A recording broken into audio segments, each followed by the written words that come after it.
Thank you for tuning in. Before we get started on this episode of Ram on the Rocks, I do want to go ahead and preface that there was some recording issues that I ran into as OBS crashed on me a couple of times during this little interview, and unfortunately some of the audio and video was lost. Thankfully, Derrick, my guest for this particular episode, had the foresight to go ahead and record his audio separately, but unfortunately there is no backup for my own.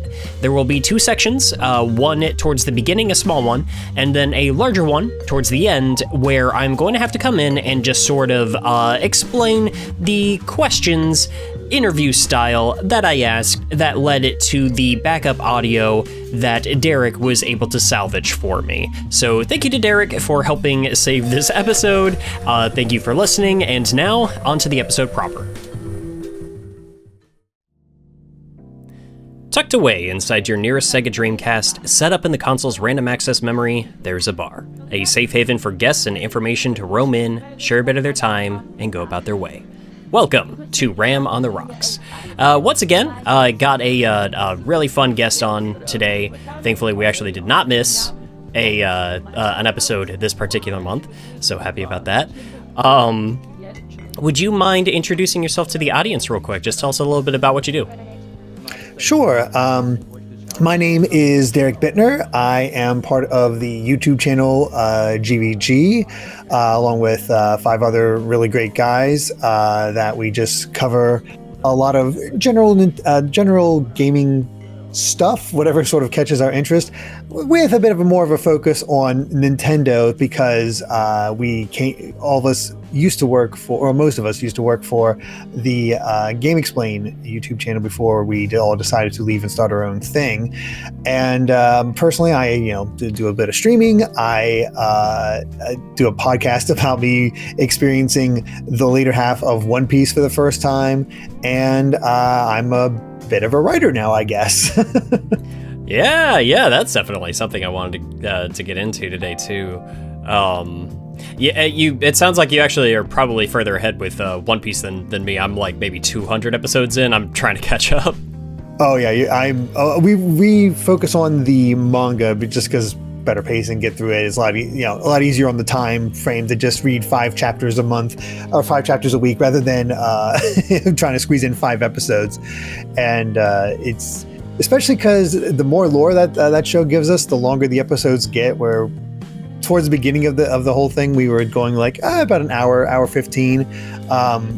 During certain lore sections of recent chapters or recent sets, we were going like 2.5 hours. Oh man. Yeah. For still just 5 chapters, because there's just that much to talk about and discuss and figure out and all that. So it's kind of crazy how much food that gives you. Oh yeah, that's it feels like a more in-depth series and franchise to kind of like actually like host a podcast about. I was on a podcast called Sunset City for a couple of years, but the entire premise behind it was just Sonic the Hedgehog, and we were doing that like weekly. Let me tell you, brother, it got a little tough to have something interesting to say every week about that hedgehog. Yeah, there's a certain point, there's like, I mean, you could try to play more of the games, but eventually those games get longer, and it's going to be a bit of a problem to have something new to talk about. Like sometimes you'll get lucky with a bunch of news and whatnot, and honestly, that's something we're kind of approaching by something next year, because we go 5 chapters at a time. We're around chapter like 1020 or so. And I think it's currently it's like approaching 1200. So we're catching up, and there's no sign that the manga is really going to end anytime soon. So we're like, what do we do when we catch up? Yeah. This first lost section here is where I asked Derrick about his experience with the Digimon games, as when Time Stranger was coming out, I noticed him post on Blue Sky where he was asking about some of the Digimon titles, specifically Cyber Sleuth and Hacker's Memory, and I was wondering if he had actually sunk his teeth into those games and what he thought of them if he had. So I was intrigued by it, and people were talking about it, but I never actually fully looked into it or anything like that. I never delved into Digimon in any real shape or form yet, but it's one of those things like, this is kind of becoming like Persona Light, and it seems to be working for the franchise, that people are just really into it right now, and seems to be just some high quality games coming out of it, but I haven't had a chance to dive into it personally. Honestly, if I'm going to dive into another RPG series, it's probably going to be the Trail series. But yeah. Reason I was going to ask about the Digimon stuff. That is something that has become like inadvertently the bread and butter on my channel, even though that was never really the intent. It's amazing. Yeah. It is a super interesting franchise, and the way that it's developed in the game series just over the years is really fascinating. And I think Time Stranger especially was very exciting to a lot of fans, if only because it really was like, oh hey, here's something that's breaking out into more people are going to actually like get interested in this. I didn't realize for a long time that the previous two Digimon games that Time Stranger basically evolved from were, Vita titles originally that just got expanded ports, and it was like, I did not realize that wasn't meant for consoles because it already looked pretty decent. And Digimon itself seems to be going through a bit of a resurgence, because I've only ever watched the first two seasons back when I was a kid, but I've heard the new Beat Break series is incredible. It's very good, and I think especially since like the last anime was something fans were a little bit more mixed on. I think it's really good that we got something this high caliber, like right after it. I think for me especially, it's like it's scratching an itch that I thought like Gundam G-Quux was gonna fill, and Gundam G-Quux stopped being its own series halfway through, so it's like it's good to have this one here. It's such a shame, because I heard G-Quux, like everybody was super excited for a while, and then all of a sudden I looked back and I was like, eh. I was like, what happened? It's so sad. Like halfway through the series, it just gives up, and it's just like, I hate making the Memba Berries excuse, because sometimes, building off of a previous thing is fine, but it just stops developing its own characters and just goes completely back to, hey, remember Universal Century? And just doesn't let it go. That's such a shame. It is. It really is. Well, hey, I mean, if you ever do end up like wanting to delve further into the Digimon franchise, I do think, honestly, Cyber Sleuth or Hacker's Memory, honestly, Time Stranger even are good places to start. And I kind of, like you were saying, they are very Shin Megami Tensei light. They've got a lot of the bones there. Mm-hmm. Yeah. People just seem to really connect with it. So it's like, you know what? And that always intrigues me. Like when there's a subsector of fan base that just really latches onto stuff. It's like I sort of make a note of it. It's like, if I find time, which I don't have a lot of, I wouldn't mind checking it out. Yeah. Well, I know one of the things that's definitely taken up some time for you at the moment, and that main reason I wanted to bring you on here today, as we both have a bit of a history talking about one franchise in particular, and that is Metroid. And it's my understanding you're working on a very interesting, very exciting project connected to all that at the moment. Yeah, so the book is called A Communal History of Metroidvania Video Games, and I was very fortunate to be working with Lost and Cult for it. They're the ones publishing it, so I just happened to had this idea, and they got intrigued by it, and we workshopped it into something very different from what I originally envisioned it as, and sort of got into the heart of it, where I feel like it's its own thing, rather than looking at individual games of Metroidvania, which I still do to some degree. It's more a history of the genre itself, its evolution, and how the genre came to be shaped by certain games and what that sort of means in relation to one another. So it's more about genre than like, here's this Metroidvania, that sort of thing. But it still sort of has elements of that because, I talk pretty at length in terms of Metroid and Castlevania, both for their own sections, talking about how they began development and grew into the Metroidvanias they became, and sort of what caused the genre to go through such a boom, especially in recent years, and how they sort of became like, why these two games? Why did they get the highlight of Metroidvania, and why it's so difficult to generalize it, and if that even is a bad thing, that it's not been generalized. We don't call first-person shooters Doom clones anymore. Because that was the first-person genre at first. It's like, I remember back in the day, it was like, oh, it's a Doom clone. That's all it is. And then all of a sudden it was like, no, these are first-person shooters, because they started to branch out, and that hasn't quite happened yet with Metroidvania, and I'm not sure if it's ever going to break free of that trapping, and I'm not sure that's ever a bad thing that it doesn't. Yeah, and I think a part of it might just be partially because the term has been circulating so heavily for so long. And I think it's just such recognizable, like, verbal shorthand. You know exactly what somebody's talking about when they talk Metroidvania. I do remember there was a time when there was more of a push to try to come up with something that people would use differently. I remember search action was kind of like the term, like, people were kind of turning to describe that sort of thing instead. Yeah, and it kind of works as search action as a term, but then it's not all of them are action. We like look at Animal Well. It's like, that's not action. That's not. It's sort of like almost pigeonholes it a bit more than Metroidvania. And one of the things I kind of came to a realization as I was writing the book is that the name doesn't matter too much, because it's Metroidvania. It refers to these two very specific games. But I don't hear anybody clamoring to change at least not in my circles anyway, claiming to change the name roguelike or roguelite. And it to the point that I was, from somebody who wasn't familiar with the genre at first, I didn't know Rogue was a game for the longest time. Is there just a game named Rogue? Yeah, there is. That's the whole point. There's a game made back in the 80s, as simple as you can get, just called Rogue.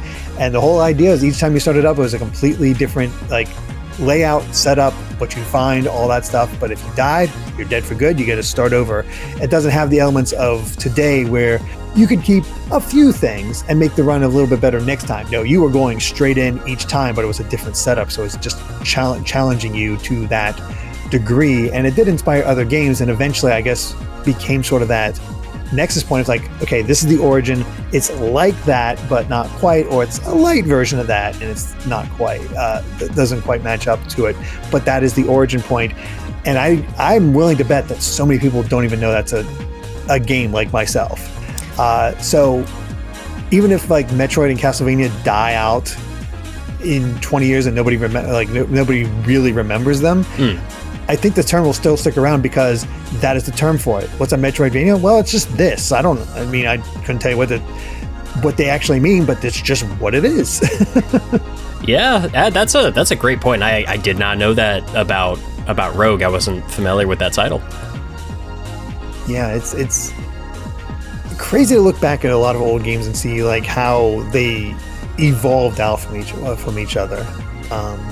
And the genre does really intrigue me as time goes on, because I've done a little bit of research. I'm also a massive RPG fan, and it was sort of revelatory for me to go back and see how much of a, once again, origin point Wizardry and Ultima was, not just for Western RPGs, but Japanese RPGs as well. Like, that's the funny thing, is that there was all this crazy divide between JRPG and Western RPGs for the longest time, especially in the 2000s, about how they're so different, yet they come from the exact same games. It's just how they interpreted it are different, where the big difference is that in the West, those type of RPGs stayed on the computer.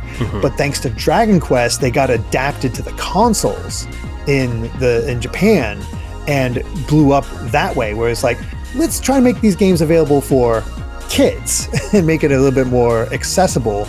And that sort of led to its own evolution, where they're trying to be like Dragon Quest, and then again having the evolution change and be affected by what came before on their own continent and what proved to be popular.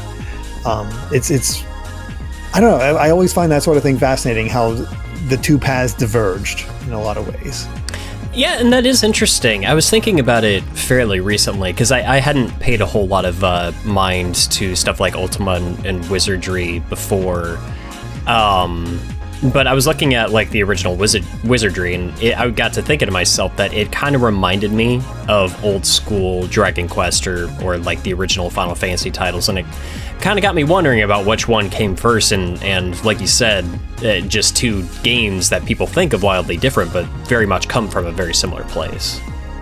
Yeah, and you know, there's definitely a whole PC market in Japan as well, but eventually the consoles took over, and that's where you get into your Falcom produced stuff, where they were doing their own thing, and they were the ones really pushing the action RPG genre, and that's how you got your bump combat that eventually turned into Zelda being like, hey, what if we pushed a button for this that sort of thing. It's sort of it's really cool to look back at old school games and being like, how do we make a game? How do we go from this like to this? And it just, the ideas that came up, and then you'd have a really successful idea, and then here comes the clones, and then eventually somebody will like, hey, what if we do something a little different rather than just be the exact same thing? And that's how you get the evolution going, because there was so many Space Invader clones back in the day, like just straight up the same game. Oh, sure. Yeah, I remember just kind of like early on finding out how many games were just kind of like cloning off of each other. A movie I was fascinated by as a kid was The Last Starfighter. I'm not sure if you've seen it. Yeah, a long time ago, but I have seen it. Yeah, I it's not like one of my favorite movies of all time. I just remember really enjoying it when I was younger. And when I picked up my NES, I was looking around for some older games to play on it, and I found a copy of The Last Starfighter for the NES, and I plugged it in, played it for about 10 minutes, and I said, wow, this kind of sucks. And I was looking into it, and apparently it was infamously bad for its time, and was basically just a complete like reskin of some bad like arcade game that nobody liked. Oh no. Yeah. That's such a shame, especially because it's a weird thing going back to Metroidvanias in a way. Licensed games are kind of intrinsically tied to this genre for some reason. I don't know how that ended up being the case, but even from the very beginning, The Goonies 2, one of the early Metroidvanias, right around the same time as the original Metroid. And because you're finding upgrades, you're exploring, but it's also a little bit different because you're going into like this first person view whenever you enter a room, and you got to sort of do a mini exploration and got to do these weird esoteric adventure game puzzles, almost like you bring out your fist and you got to hit this specific part of the wall and this thing shows up, or hey, if you punch this character for some odd reason, you get something. It's no clue to why that happens, but there it is. And then you go to like modern Metroidvanias, and like on the Game Boy Advance you have like a Nightmare Before Christmas Metroidvania, or the Way Forward's always pushing their The Mummy Demastered, which is based on the old the attempt at the Universal Dark the Dark Universe. Dark Universe. Yeah, That's that whole failed thing is like, didn't happen, but we got a decent game out of it. Yeah, wasn't there like one single movie that actually started with that logo? Yeah, there's only one. It failed so spectacularly. Yeah, that's like, I remember there were a lot of licensed games that kind of used that formula. I remember, was it the DS port of Spider-Man Web of Shadows? I remember getting partway through and it just dawning on me. I was just like, hang on, this is Metroid with Spider-Man. Yeah. You got that. You have Teenage Mutant Ninja Turtles 3 on the Game Boy. That's a Metroidvania, and it's a fun way of them doing it because handling that project, because rather than getting new abilities for the turtles, you're just finding the turtles, and each one has their own ability that allows them to get further into and explore, which is a cool idea. And then even like it's not something that's commonly thought about because it hides it, I guess, so well, or it just the other systems are just so polished that you don't think about it. Batman Arkham Asylum. Oh, that's a straight up Metroidvania. Yeah, that is like a Metroid Prime game, but with Batman. Yeah. It's straight up impressive. Like, and I'd argue that Arkham City and onward are not Metroidvanias because they just go much more open world with it. But you get that hyper focused bit of Arkham Asylum, and that's just, I don't know. There's. Oh yeah. It's funny how it's just licensed games and Metroidvania kind of tie into it because you put yourself in the shoes of that character, you get a little bit stronger, and hey, you get to explore a bit more. Yeah, I guess not to get on to a whole tangent. I remember at one point reviewing Arkham Asylum, and I kind of noted that first one specifically felt like a Metroid Prime specifically, I suppose.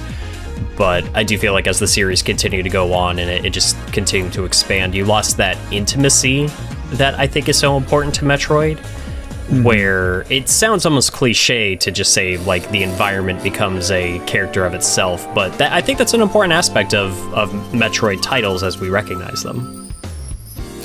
Yeah, to some degree, it's you become intimately familiar with your environment because of the simple act of exploration, where you're like, okay, there's this section where I can't reach there, so I must need a double jump or some sort of equivalent to it, or here's a tight space I can't really get into, so I'll probably have to come back there, or here's just a really super obvious wall that I can't break, maybe I gotta come back that way. So you make mental notes, and then all of a sudden you have that much more familiar relationship with the environment that you don't really get as much with other genres. Yeah, it's that kind of gradual like push and pull where it's running into dead ends, and then like you get that moment of, oh, I know how to get past this now. And I feel like when you have a much more focused location like Talon 4, Arkham Asylum, Zebus, so on and so forth, it just adds to that, and it just makes you feel like a deeper connection to that place that you're exploring, not just like the items that are helping you move through it. Exactly. And there's certain set pieces that will just always stand out in your mind because of that. Yeah, I am definitely looking forward to reading your book on that, and just kind of like getting like your take on just kind of like the things you found about the influence and like the history surrounding, I guess, the games and what they helped inspire. Mm-hmm. I appreciate that. It's nerve-wracking because it's like, oh god, I hope it's good. That's what it comes down to. It's like I hope it's good enough.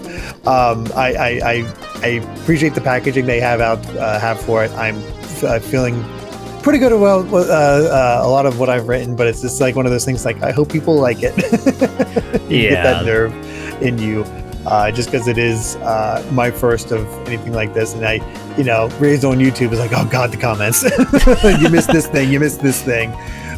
You get a little afraid of that aspect, but I think our us focusing in on things and then having contributors pop in to talk more personally about what the genre means to them through certain games and certain eras does strengthen it as far as a package and as a thing that people prefer to enjoy. And hopefully I think it's broad enough that even if you're not a fan of Metroidvanias, you can still get something out of it and maybe form an appreciation for the genre, whether it's from its origins or, hey, this game sounds interesting, or hey, this person really got into this stuff, so maybe I should check it out. Yeah. And I'm glad that we got stuff like, all the way back to what is considered the potential first Metroidvania, as we commonly know it now, which is a game known as Below the Root, to stuff as modern as, hey, how did Animal Well help me sort of evolve as a parent in a way? Yeah. Just like balancing gaming and parenting. It's very interesting ideas of that. And I'm very happy also that one of the articles we have written for the contributors is by Tiani Pixel of the upcoming game Abyss X Zero, which is a 3D Metroidvania that has a art style very much like Mega Man Legends. Looks absolutely gorgeous, and I am really looking forward to that. And there's a really good developer insight into making a 3D Metroidvania and the past of that, because it's just, even now, 3D Metroidvanias are very uncommon. Yeah, that is true. You see a lot of games that capture like the 2D angle of it. I'm even thinking of Mio, which just got a physical release like maybe a month ago.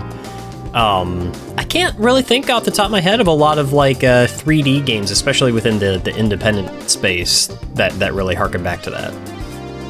Yeah, there's a few. I'm really blanking on the big one, like one of the more major ones. But even then, it's only a 3-hour game, so it's rather short in that way, which is fine. But I think it really reads to the difficulty of creating a Metroidvania in the 3D space, because you're getting much more intimate with that environment and what you're doing within it. And this is the same team that have you ever tried Unsighted? I can't say that I have. Okay, this Unsighted is another interesting one where it's once again a Metroidvania, but they're playing with the concept of viewpoints once again. So rather than 2D side-scrolling, it's top-down and exploring. And the fun concept with it is that the world is kind of running out of power, and it's a world of robots. And so as you win, you're getting defeating certain things. You get these the ability to give these robots basically batteries to help extend their lives, and it becomes a balancing act where you're just not going to get enough batteries to save everyone. And some people have shorter battery life than others, but they might not actually give you anything. So if you give this person this thing, you might get this little bonus that'll help you later on. But do you give it to this other person who doesn't really give you anything in return, but do you really want to see this person die, or have something bad happen to them? And you can turn that feature off if it just becomes too stressful for you. But it also makes death one of those things like, you died, but you come back, but you lost time. So everybody lost more time for their batteries. So it can be rather stressful, which is good. They have a way to turn it off. It's very gorgeously animated, and one of my indie favorites in the genre. And you said it's Unsighted? Yes, Unsighted. I'm gonna have to look into that, because that sounds fascinating. Oh yeah, it's a wild game. Very, very nice pixel art. Definitely a bit of a challenge, and you feel that pressure. It's like you talking to the townspeople and be like, "Oh God, you're about to die," and just I gotta help you out. But there's also this aspect, and it's an interesting balancing act. So it makes me really excited for their next project. And I'm just very happy that Tiani agreed to offer her insight into this kind of development. It is, I think, especially for people within our space, I think we're in a fortunate spot where I personally have really been enjoying just the boom in like indie games and just seeing smaller teams and developers just kind of get their hands dirty, make things for themselves. In a way, I suppose it's not too dissimilar from the way the gaming industry got started, where it evolved into a much larger scale thing, larger budgets, more suits kind of saying what to do or what not to. Versus I feel like things were a little bit more independent back in the day, there are rules, and you're still looking for publishers and things like that. I think I more so mean in terms of scale. Yeah, I mean, there is some famous stories from like amazing developers where they literally like had no experience in game making, but they like were intrigued by games and whatnot, and they would just apply to be like, yeah, you'll do. Come make a game. We'll teach you. That sort of thing. Like, I think Ayanuma, his prior experience before making games was wood carving or something to that degree. And his first job was designing the dungeons in Ocarina of Time. That's amazing. Well, so that's almost brilliant though, because you've got somebody like, if you're working with wood and everything, you've got like a sort of sense for dimension, and that was very untapped territory around the time they were making Ocarina. Yeah, I think I was looking through here. I'm trying to remember exactly what it is. Let's see. Basically, he had to ask his girlfriend to like, what are video games? And she introduced him to Dragon Quest. So she had to like walk him through figuring that out. That's awesome. It's really funny just to see how he evolved from those very simple origins. You just can't walk into the industry like that anymore. It's like, hey, I do this weird thing. It's like, you know what? You might have an interesting viewpoint on how to make a game. Let's see what you can do. Mm-hmm. Yeah. It wasn't. He was making puppets. Karakuri puppets. That's what he was doing before. Okay. There we go. Okay. We could find it. So. I know what you mean, though. It's like there's a lot less risk taking with like finding talent nowadays. Mm-hmm. Yeah, we're bleeding talent. That's the big problem with the industry right now, is with just so many layoffs and we're bleeding it. But fortunately, Nintendo seems to be one of those that understands like, hey, a lot of our old guard are kind of in the range of retiring. We need to train up the new guys and get them ready to go. And that seems to be a big focus on them for right now, anyway. Yeah. I think it was just yesterday I saw an article. I think Mercury Steam is currently going through some layoffs right now. Which is a shame because it's a team of incredibly talented people. I personally loved what they did with Dread, and they're very, very relevant to that. That's what we were discussing, but it's like it's so hard to even want to break into the industry when it just feels like there's not a whole lot of sustainability. There's not as much like just like job assurance, I suppose. Yeah, it really does have to come from a place of passion, and you have amazing indie games coming out all the time, but that's the problem. They're coming out all the time, and so there's only so much attention any one person can give them, so it's really tough to break out. It's why it makes so much sense that when Silksong got shadow dropped, all the other indies were like, evacuate, get out of here, we gotta find our own way. We are not going to compete with this. I actually still need to finish the first Hollow Knight. I need to go back and finish playing through that. I'm assuming you've run through it. I've beaten the first Hollow Knight. I have made it to Act 3 of Silksong. It's just kicking my butt too much. I had to step away from it. It got so hard. Like, it's really funny. Act 1 is you getting used to the systems, and you're dying a bit, but you're still like figuring things out. Act 2, pretty simple. Like all things considered, there's gonna be hard parts here and there, but you have the systems in place. You know what you're working with. You're not going to have too much difficulty. Act 3 is like, okay, we're going to just pull the rug right out of you and out from under you and just ramp up that difficulty. It's like, okay, let's see what you got now. It's like, oh God, help me. Yeah, I heard it's tough. I've heard it's very, very tough. But it is like both of those are ones I've been meaning to just sit down and make the time for. I think they're just a bit longer than what I'm used to for that type of game. That's the other crazy thing, is like they are easily 20, 30, 40, depending on your completion rating, 40-hour games, which is immense for Metroidvanias, where I think most people are used to like 10 hours for those type of games. Yeah. Which isn't necessarily, maybe not a mark on, like, against the games necessarily, but it is like, I think it can lends to a bit of a barrier. I don't know, these days I have a tougher and tougher time taking the time to sit down and play certain things when I see a certain runtime. I love my RPGs. Oh, I feel that. If I could sit down and play through Xenoblade 1 like once a year, I would. I just don't have that kind of time. Yeah. It's you gotta sort of manage it. It's one of those things where I think everybody has, like, you always want to see the new bright cool things out there, but I think all of us have a backlog that's just immense. It's like, if games were to disappear tomorrow, our backlogs would carry us for a very long time. Oh, for sure. Yeah, there's so many that I've been meaning to, like, I feel bad every time I pick something up and then I just get sidetracked and realize I never finished it, but it's so easy to do that now. It really is. And I look at some of these like games I don't even own that are just like, I'm interested in that. Like Digimon. Like, you got Digimon, you got the Trails of series.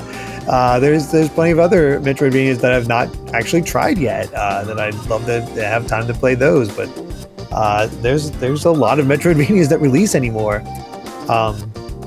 And some of them can get rather lengthy. Like, were you able to play the recent Prince of Persia? The Lost Crown? Yeah, the Lost Crown. Yeah, that game rocks. Oh. Yeah, and that's another one that's longer than you'd think. It is. It is. God, it was a lot of fun, though.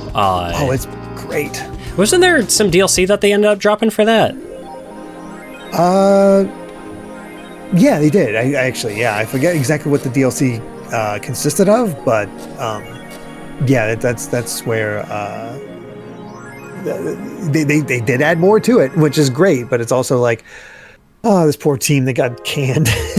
Yeah, and it's always the frustrating thing too, because I'm sure you've seen it. Anytime a game like that comes out, regardless of how good it is and how well it uses its format, people see the 2D plane and they're just like, oh, they're asking full price for this, and it's just like, yeah, come on, no, shut up. Yeah. Look how much is there, and it's.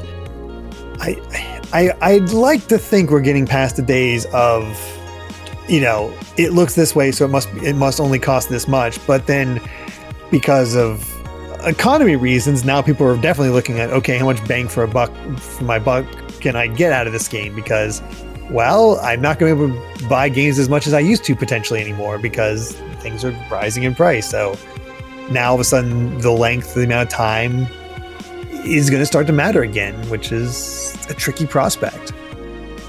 Yeah. And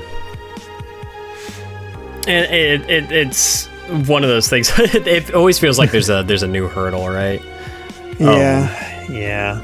I've said before that it almost feels like the game industry just grew too fast, and it just kind of like got so big for its purchase so fast, and I think partially just because it just set increasingly mounting expectations to players who just kept wanting like the next big breakthrough. And the comparison to movies, I think, definitely shifted things as well. Like, we got to reach those levels, while also maintaining gameplay, and you can get some brilliant stuff. And I do you remember the days of people like, we got to convince Roger Ebert that video games is a legit art form. Oh, yeah. And then here comes some people treating video games like movies, and the critical, like, okay, let's do critical think pieces about how they go, and those pieces come out, and it's like, how dare you criticize games? It's just for fun. Just turn your brain off and enjoy. Don't bring all this critical thinking BS into it.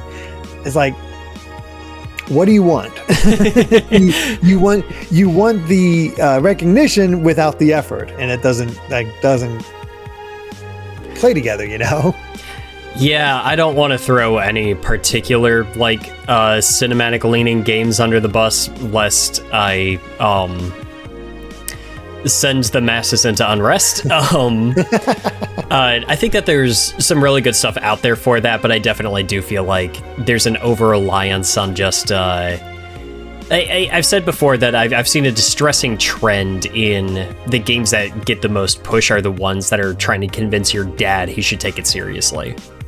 Mm-hmm. But yeah, you can kind of see that, and they can work. They can be absolutely fun on their own terms, but you don't want the entire industry to be that. You can still get interesting stories from not being that. And what kind of story do they tell as a video game? Yeah. So it's a tricky thing, but I think that's what makes the analysis of themes and how does gameplay feed into those themes in a little way. How does it connect to the player? Can have some has a lot of value, but we also need to come to a point where it's accepted. But that's also like a struggle not anymore from what I understand, movies, where people are having a harder time accepting movies where they're at, and we got into the whole CinemaSins, like, this is a plot hole. The ding, that's up. It's ruined my immersion there. It's like they took it down to essentially ones and zeros. Like, you got to have this mathematical formula. So, this is the perfect movie. And then they feel the people making it feel like they have to appease those people because they're so loud. It's like, I guess that's what the people are. So we have to make sure we explain everything. And then it just bogs it down, and you lose that sort of majesty of just being able to just, here's the story. Here's the story I want to tell. Take it as you are and see what you get out of it. Yeah, and even like sometimes then too, it's just like there are times when I am willing to meet like something where it's at, and it's like maybe it is just trying to be silly, but it's also being honest about what it is, and that's fine. Yeah. Like, I don't know if you saw the new Mortal Kombat movie.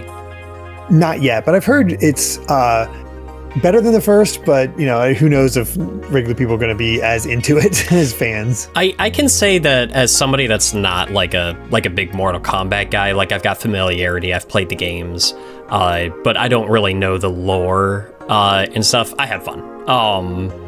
I caught where it was like, it was almost the most video game I have ever felt a movie be. I don't want to give too much away. There was one moment where, like, at the end of a fight, you've got one character that, like, essentially lost, and they are, like, weak and out of energy, so they are swaying back and forth on their feet, waiting to be fatality'd. It's stuff like that, where I was just like, oh, that's fun. Yeah. It knew what it was. Yeah, and that's the great thing about that, is how you interpret a lot of those elements, and especially going back and forth. Where have you seen the trailer for the new Resident Evil movie? Yes, I did. Yeah, it seems people are kind of split on that. Yeah. How did you feel when you first saw that? Because I was definitely of the mind of like, I don't know what to think. I was like, I don't know about this. So I'm a more recent Resident Evil fan. I think, like, I played a bunch of the newer ones. It wasn't until maybe a year or two ago that I started going back to the classic stuff and enjoying it. Funnily enough, I started really clicking with the first Resident Evil once I realized, oh, this is Metroid with zombies. Going through the book, I wanted to have a section about almost Metroidvanias, and that Resident Evil, especially Resident Evil like 1 and 2, would absolutely be part of that conversation, where survival horror is kind of in the Metroidvania aspect. It's just a matter of more keys and weapon upgrades rather than, character abilities. Yeah, so given that I don't have like a deep history with the Resident Evil franchise, I'm going into it with kind of the perspective that I don't necessarily need there to be like all the recognizable characters and whatnot from it. But I feel like you have to have a couple of things that just kind of like tied in directly with that universe and make it feel like Why Resident Evil? Why not just any other zombie story? You know what I mean? Yeah, and that's kind of where I was. It's like, why is this Resident Evil when it doesn't exactly feel like it? But then I watched I don't know if I've ever seen this before. There was a director commentary on the trailer where he's going over his thought process or ideas for it. And all of a sudden when after listening to that, it's like, I get it. I get what he's going for now. And it makes it so much more interesting to me, where I'm actually actively excited for it now. We might have seen the same thing, because I remember turning around on it once. I think he was talking about how he was intentionally like writing in where there was almost like a progression system of just like ramping up like what the character is capable of throughout the movie, like they're getting upgrades and stuff like that, getting better guns as time goes on. You can see him like having to find bullets for his shotgun after finding that's the limited bullets that you could find that you often have to deal with in Resident Evil.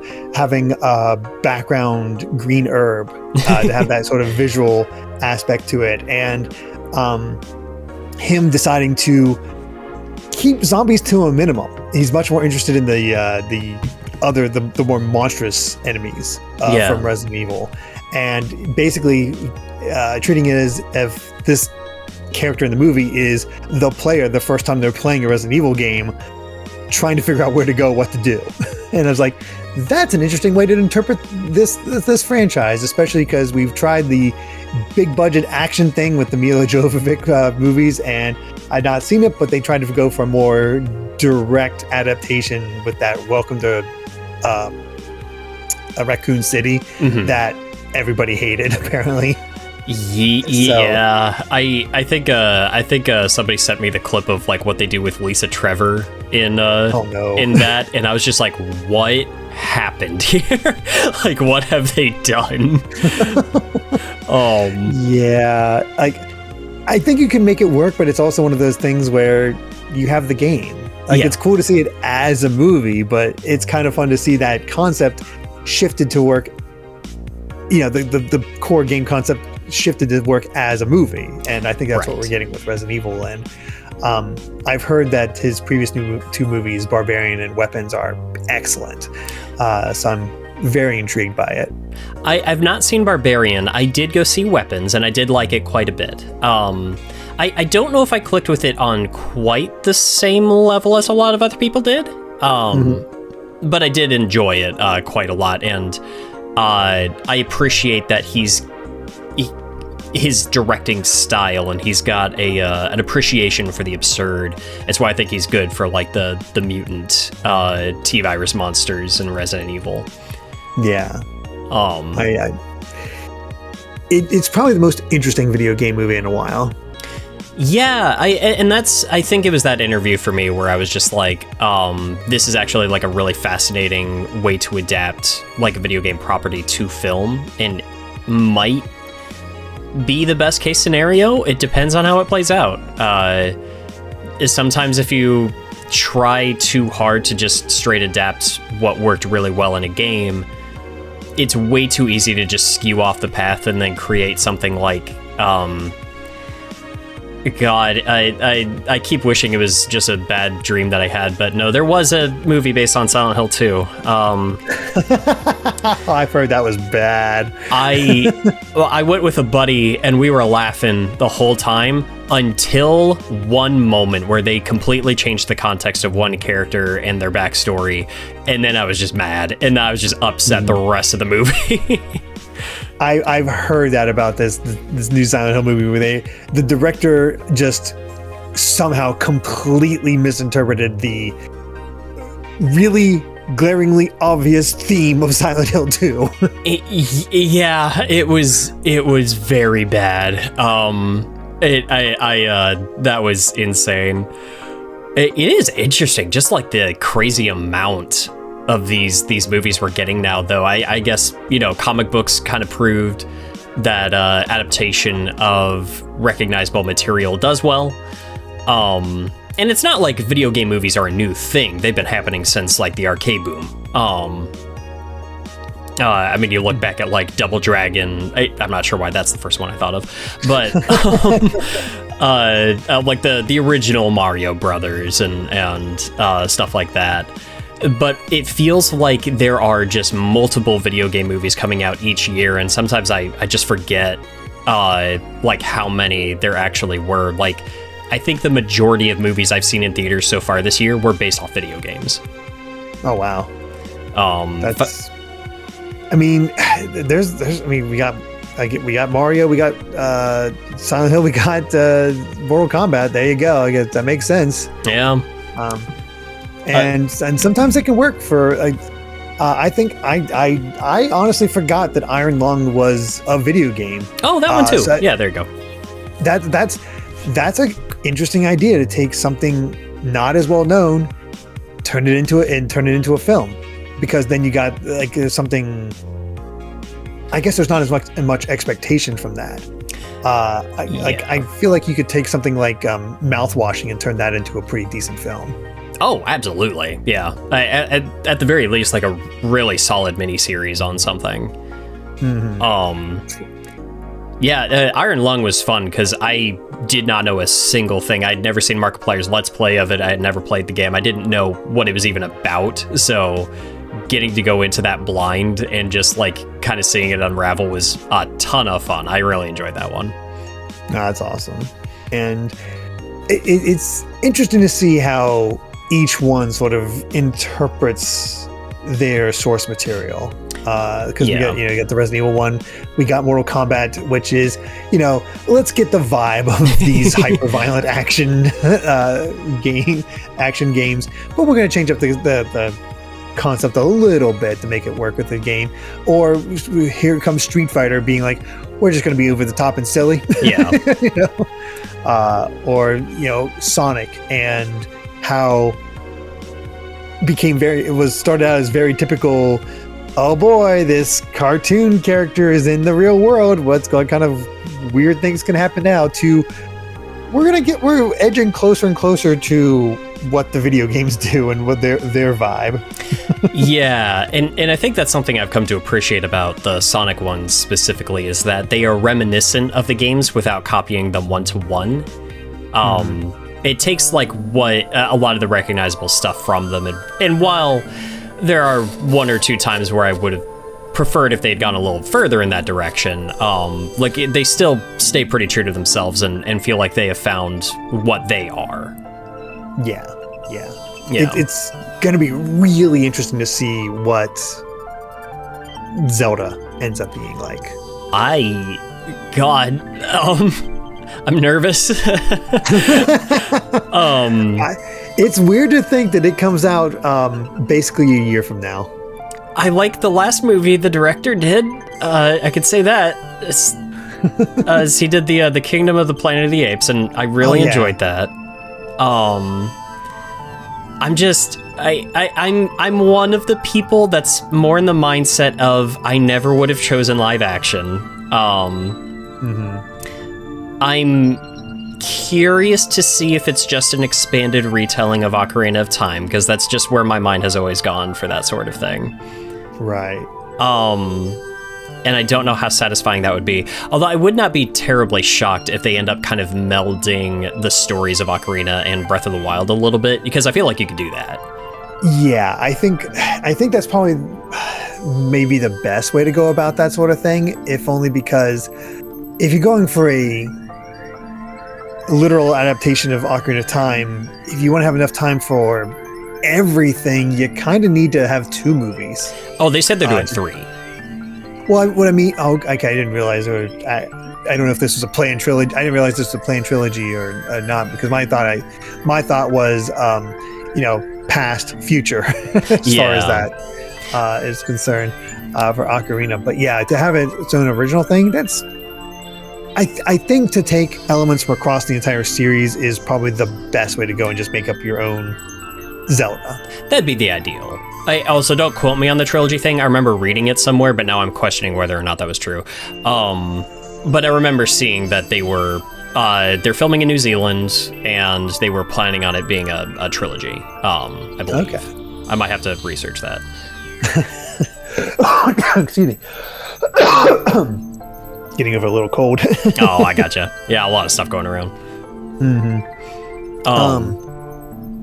It's I guess to go back to the whole Metroid aspect. There's a few years ago now, I actually tried to write my own Metroid movie, just have like a summarization type thing, and did the expense of hiring an artist to create little storyboards of what it would like, give a visual element to what it would look like. And while I'm mostly proud of how that turned out, it's also one of those things looking back on is like, I change a lot nowadays, and it really goes to show how hard adaptation is. I went back to rewatch that recently, actually, because funnily enough, that was the main thing I was wanting to talk to you about today. Oh, really? Okay. Was the prospect of a Metroid film. I believe I want to say it's Sony and Universal are currently in the runnings trying to get the rights to the Metroid film. That Nintendo has pitched. And I think it's like Universal is saying that they want to lean deeper into a horror angle, which, yes, please. Yeah. But I went back and I rewatched that because I think I originally saw it on Some Call Me Johnny's channel, like in segments, but I think y'all re-uploaded it to GVG not that long ago, correct? It was one of the first things I put on the GVG channel when it first got it, because my desire was to put it onto the Game Explain channel, but I was denied. Oh, I gotcha.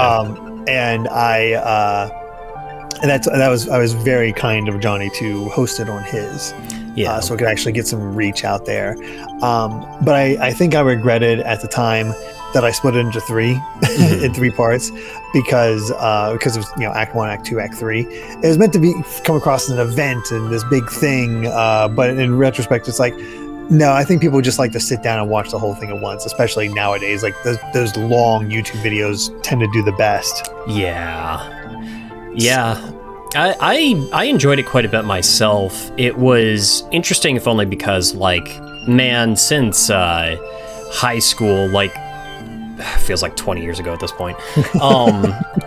Yeah, we're getting there, brother. I'm already there because I'm 40, so it's definitely 20 years ago, 20 plus.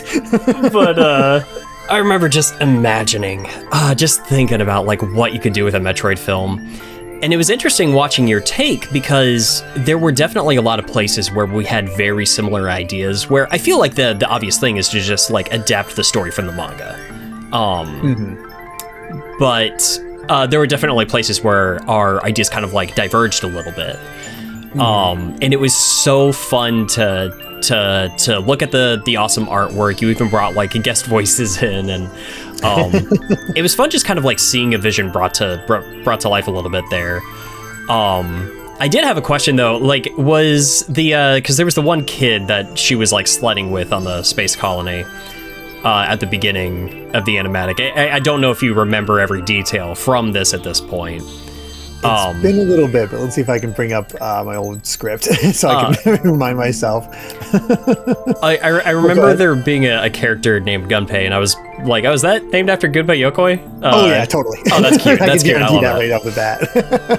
Yeah, you gotta have those little nods in there that fans will enjoy. Oh sure. I was definitely, I can tell you now, because it was of the time, Marvel was still the biggest thing in the world. So I can definitely feel, looking back at that, the Marvel influence from its structure. Yeah. And I think that's the big, if I was to go back and do it again, that's the big thing I changed. And one of the most common criticisms I've seen, and it's not unvalid, I take it as constructive criticism, is that I treat it as an origin story starting from Samus as a kid having the attack on her the colony where she was growing up, and to being raised by the Chozo, and then leading into the mission on Zebes, to the point where my whole thought was, I want to save her getting into the suit and doing her thing to basically Act 3. Yeah. Like, I want to have this, this character, here she is getting badass. That sort of idea. While other people felt that, no, you should start out with Samus already on the planet, stoic badass already type thing. And I feel like there's a mixture of the two that you can kind of find there. I think so too. My idea had always been, because again, I never put it on paper. I always, especially after I saw your upload, I wished I had. But I had kind of like my own interpretation of a Metroid movie. And my idea was to start with the attack on the space colony, have her get rescued, like taken away like with the Chozo and everything at the end.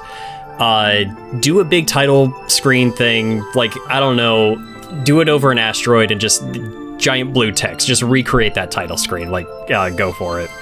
And then it cuts to Samus full power armor on Zebes, and I thought from there you can have it kind of do a where you're kind of cutting back and forth, where she's exploring Zebes, and as she's going through these different parts of the planet, and it's getting more desolate and darker as she goes further in, she's being reminded of different things that you're getting kind of filled in the blanks of her time on Zebes with the Galactic Federation.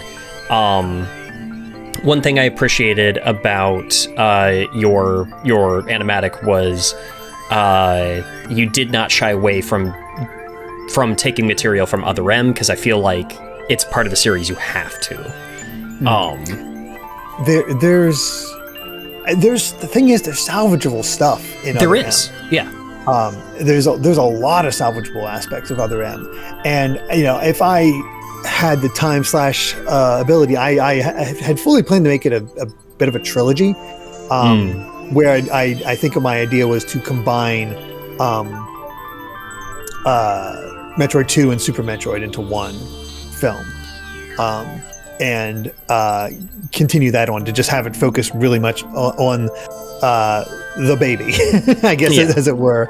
And then for the third one to, and I think to also take some other M elements from there and work in the deleter subplot that went nowhere, and actually have it go somewhere to have other characters for Samus to interact with, rather than just being silent and alone the entire time. That was sort of the goal there. But then to really drive home the fact that she's alone by getting into the third movie where it's fusion, and have that aspect. Of course, those plans are really upended now thanks to Dread actually releasing. That was not a thing when I first did this. That would definitely change how I'd handle a lot of things, because I'm like, oh boy, I really need to work in why am I blanking on his name? Final boss of Dread. Ravenbeak. Ravenbeak, yeah. You'd have to work in Ravenbeak at this point. Oh, if yeah. you want to do that. I love him as an antagonist. And I think it's just so interesting. Like, I feel like we spent so long, like with the Chozo just being this benevolent, like good race, without questioning how many horrible cataclysmic galactic threats have resulted from them. Like, and I feel like that was just such a good direction to take that, especially if you're wrapping up like that particular arc for Samus's story. Yeah. I'm not sure how I would go about it now. Yeah. I think going back to the, like, if I were to readapt this, the series, and how I go about it, I think it's a tricky aspect of like how quiet do you keep Samus. Like, I think she should talk. Absolutely should talk. 1,000%. But is it boring to just see this space hunter go through a planet killing the wildlife and dealing with a few space pirates? And that's where I was sort of struggling with, as far as like, where do you go from there? You need to have interactions in order to have it there. It is possible to have like a solo movie make it work, but I don't think it. I think you need a little bit more for Samus in how you develop her. Well, that's why I always liked kind of going back and exploring her life, like prior to her Zero mission as well. Personally, like for my potential Metroid movie, I always wanted there to be a scene where it was just like after hours on Earth, after she joined the Federation. Like you see her in a bar, like just drinking other people under the table, just like Chozo DNA. And I wanted her to be drinking buddies with like Anthony and Rundis. And I wanted that to be her kind of like introduction into the life of like solitary bounty hunting. I wanted her and Rundis to go way back. Oh, that's cool. I definitely would have started the second movie with her actually doing a bounty. Yeah. I feel like there's definitely fun stuff that you can do with that, and I always wanted, I guess for me personally, I wanted a little bit more of that kind of Spitfire attitude, especially if you read the manga and you get to see a little bit of that of her, especially when she was younger, and just kind of like, it's sad, but you kind of see that get whittled down, you see that get broken away, especially when she finally like decides to lead a life of solitude as a bounty hunter. And I always thought that her having to leave the Galactic Federation and cut herself off and become a bounty hunter in order to go like take care of business on Zeb as like her home essentially was such a good dramatic piece, like a really good way that you could have, this is what broke her, this is what turned her into a different woman. Yeah, you can really drive home a lot of the themes with that, because it's she gains all these abilities, what does she lose, sort of thing, and then it's have it fully be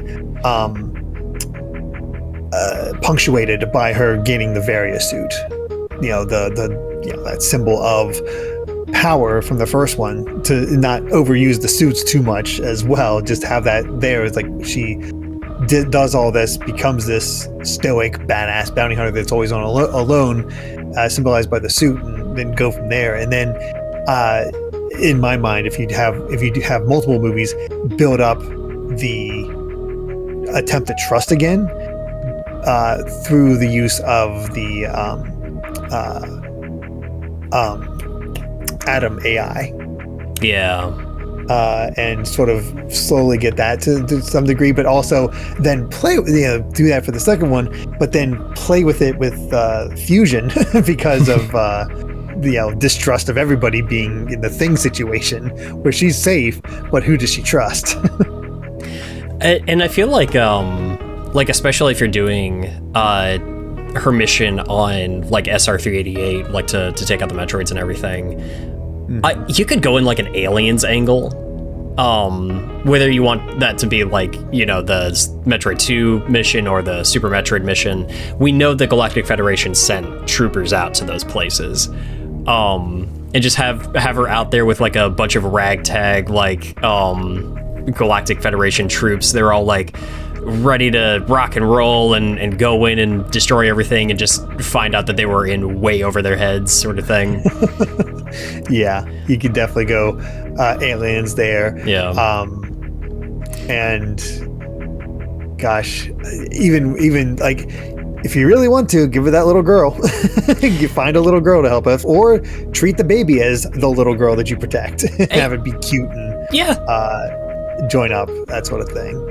You could have it there for like more of the story. I've always really liked, personally, like how Metroid 2 ends in such a quiet moment compared to everything that happened before it, like with the hatching of the baby. But I feel like you could do more with that, especially if you're going into like Super Metroid and like have it just more present. Especially with a group of Space Marines that are out there not trusting this little like space jellyfish. And it's almost like Samus is protecting it from them as much as them and their own like anxiety as much as anything else on the planet. There's potential there. That's fun. All right, and this was the second section of Lost Audio, where unfortunately OBS lost the recording for the entire rest of the podcast. So here in this little part right here, I just sort of combined together a bit of Derrick's thoughts on what it would look like trying to combine the different elements from future games if you were going to prolong the Metroid franchise into an ongoing movie series beyond just a first film. I was trying to plan as many seasons as I could for the future with that sort of thing. I think I would probably leave Kraid dead as it were, for that, but then bring in like, Fantoon and whatnot to have other ones, and probably make Ridley the more meta Ridley type design for Super. It leaves a lot of room for interpretation, because as long as you get the basic plot beats in there, I think you could really make it work. Like, if you really wanted to, you could end off the second Metroid movie that ends with Super Metroid off on more of a cliffhanger by having Ravenbeak show up at the end and just be like, oh, you're exhausted, you survived, you're mine. Just abducting her, and then if you really want to, you can have her like wake up on a station or whatever, like, how did I get here, what's going on, and then have more of the X-Parasites show up and deal with that, and sort of have it all be under Ravenbeak's command of like, what is she capable of, that sort of thing. But also he's also looking for the last Metroid, so that makes it a little trickier. So putting together Fusion and Dread is a lot harder. I mentioned that it would have been a shame if we were to go into a film series about Metroid and simply discard everything that fans have not liked in the past. Other M is a game that we brought up as a title that has some stuff that's worth salvaging. There is legitimately good things within that game, I would say, even in terms of characterization for Samus. Maybe it was not all presented in a way that was overtly satisfying or didn't quite come across correctly when translated to English, but there was stuff there that I think is worth including in an adaptation of Samus's story. Well, the problem is that Other M takes place after Super. I think I've heard it multiple times that nobody would have issue with her little breakdown if it happened after Metroid 1. It's like, I killed this childhood trauma, it's gone. Oh God, it's back. I mean, I was already thinking like, I wonder if I could combine Other M with Fusion and have like the little Ridley thing walking around, and it turns out it's, an X, and that's how you get Ridley back in this case. But to have it like to no sell him by having Ravenbeak show up and just immediately murk him to display it. But again, there's so many different ways. Like, I'm not even sure if I'm fully satisfied with that. I really have to kneel down and think about how to best handle it, because I got to get away from that Marvel mentality with the first one. And there's definitely things I keep. I like all my action scenes. Like, I love how I handled her fights against Kraid, Ridley, and Mother Brain. At this point in the day, Derrick was needing to get going, so I went ahead and asked if there was anything that he would like to plug or promote for his own work before we wrapped things up. Sure. If you enjoy One Piece and want to follow along with it, I have the podcast I do with a wonderful guy named Brandon Bovia. He is actually a letterer for Shonen Jump and many other manga, and it just brings some wonderful insight into that aspect of the industry as we talk about it. Plus, he's just a massive One Piece fan as well, and we just basically go 5 chapters at a time. I was aware of most things up until the Punk Hazard arc, and then it was all new to me, and it's still just like, I have no idea what's coming outside of some of the major things that are out there in the ether. But the nitty gritty is very much not known, so I've seen a lot of people be very excited for me getting to these later chapters now.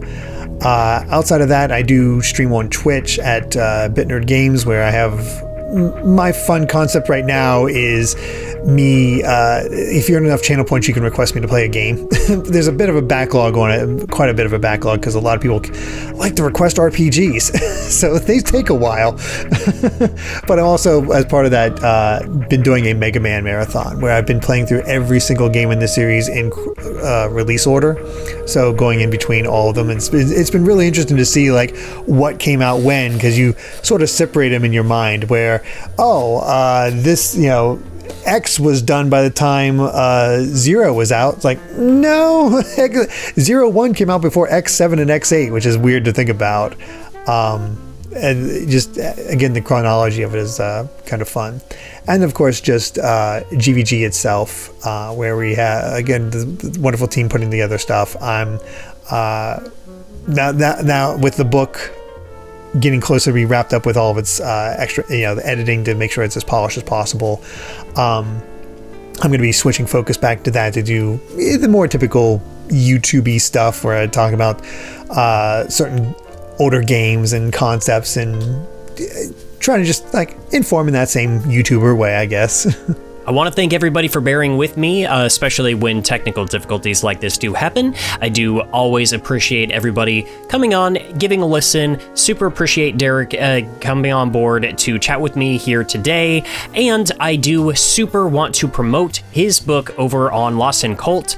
I will leave a link to that in the description for this video. So please, by all means, go ahead and check that out. The pre-orders, I think, are going into early June. And I would, once again, just like to tell everybody that the videos for Ram on the Rocks go up 1 week early for any tier of Patreon supporter. If you're paying on Patreon, you get Ram on the Rocks a week early, and then it will go live on its own YouTube channel a week later. Once again, thank you, Derrick. Thank you for having me. Yeah, this is fun. And until next time, we will see you next mission.